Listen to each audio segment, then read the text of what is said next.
ہے نا بہت زیادہ میں بہت سے لوگوں سے کراچی میں ملا، بہت سے اسلام آباد میں ملاقات ہوتی ہے، ان میں تڑپ ہے، خواہش ہے دین پہ آنے کی، بٹ پہ یہ پریشر بہت زیادہ ہے، لوگ کیا کہیں گے، خوف بہت زیادہ ہے کہ یار اگر ہم آ گئے تو یہ سب چھوٹ جائے گا، اسلام بورنگ ہے، اسلام میں مجھے صرف شلوار قمیض پہننی پڑے گی، اس کے علاوہ میں کچھ نہیں پہن سکتا، یا یہ بڑے کانسیپٹس لوگوں نے بنائے ہوئے ہیں، ان کے لیے کیا پیغام ہے آپ کا؟ آپ پینٹ شرٹ پہنے لڑکوں، کوئی ضروری نہیں ہے شلوار قمیض، وہ تو بہت اعلیٰ اونچا درجے کا مقام ہے کہ آپ کو وہ اس لباس سے ہی نفرت ہو جائے بہت. تو جو فرائض واجبات ہیں ان کو تو پورا کرنا پڑے گا نا، اور کچھ بھی نہیں چھوٹتا. اللہ نے ہر حرام کا ایک حلال آلٹرنیٹ رکھا. شراب اور یہ سب چیزیں جو عیاشی آپ کر رہے ہیں، بھائی عیاشی نہیں، یہ تو اپنے آپ کو ایک عذاب میں ڈالنا ہے.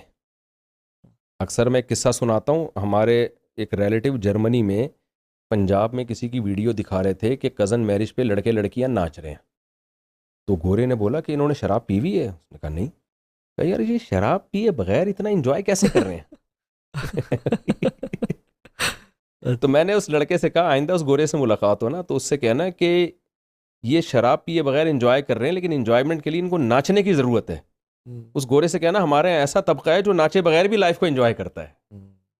تو یہ عادتیں ہوتی ہیں. آپ کی لائف میں انٹرٹینمنٹ آ جائے گی آٹومیٹیکلی، آپ شریعت پہ چلیں.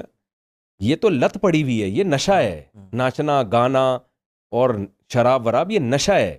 یہ نہیں ملے تو آپ ڈپریشن میں جائیں گے. اس سے پتہ چلتا ہے آپ کو اس کی لت پڑ گئی ہے. تو کبھی نشئی بھی سکون میں ہو سکتا ہے؟ کبھی کوئی ہیروئن کی چرسی آپ نے دیکھا سکون میں؟ کبھی نہیں. تو جو ہیروئن کی عادی ہی نہیں ہے، چرس کی عادی نہیں ہے، وہ بغیر چرس پیے سکون میں. تو یہ گناہوں کا ایک نشہ ہے جو ہمارے ینگسٹر کو لگ گیا ہے. یہ چھوڑ دیں، چند دن تکلیف ہوگی، یوز ٹو ہو جائیں گے، پھر اس کے بغیر زیادہ مزہ آئے گا. اللہ نہ کرے ہمارے قریب کوئی شراب کی بوتل لا کے رکھ دے، ہم تو الٹی آنا شروع ہو جاتی ہے. جس شراب کے بغیر وہ شرابی رہ نہیں پاتا، ہمیں اس شراب سے ٹینشن ہوتی ہے.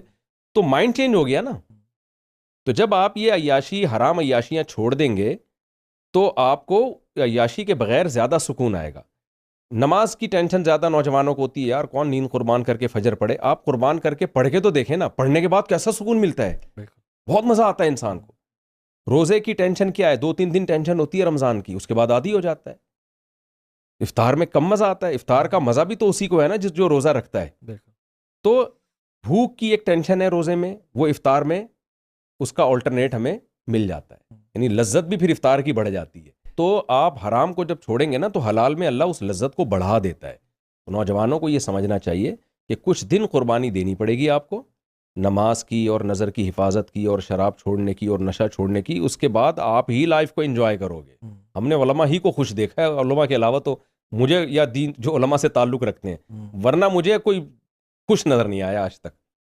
میڈیا پہ تو ہوتے ہیں بڑے ہی کر کے مسکرا رہے ہوتے ہیں، اندر جو ان کی لائف ہوتی ہے نا وہ بہت خطرناک ہوتی ہے. تو خوشی خوشی کہاں ہوتی ہے بے دین. قرآن کے الفاظ دیکھیں نا کہ من اعرض عن ذکری، جو میری یاد سے اعراض کرے گا تو کیا ہے، فإن لہ معیشۃ ضنکا، اس کو تنگ زندگی دوں گا میں. اللہ تھوڑی غلط کہہ سکتا ہے کہ زندگی تنگ ہوگی، زمین اپنی وسعتوں کے باوجود اس پہ تنگ ہوگی، وہ خوش نہیں ہو سکتا. اور اس کے اپوزٹ جو ہے نا، جو اللہ کا وعدہ ہے کہ وَلَنُحْيِيَنَّهُ حَيَاةً طَيِّبَةً، من عمل صالحا من ذکر او انثى وهو مؤمن فلنحيينه حیاتاً طیبہ، اس کو پاکیزہ زندگی، خوشیوں بھری زندگی ملے گی، سکون کی زندگی. خودکشی دیندار لوگ کرتے ہیں یا بے دین لوگ کرتے ہیں؟ زیادہ عیاش لوگ ہی خودکشیاں کر رہے ہوتے ہیں. ڈپریشن کے میں نے تو ایسے ڈاکٹر دیکھے ہیں جو نفسیات کے علاج کرتے ہیں، خود ہی ڈپریشن میں گئے ہوئے ہوتے ہیں. بالکل ایسے ہی ہے. تو اس میں عیاشی دین پہ چلنے میں مزہ ہے. وقتی ٹینشن ہے لیکن اس میں سکون زیادہ ہے.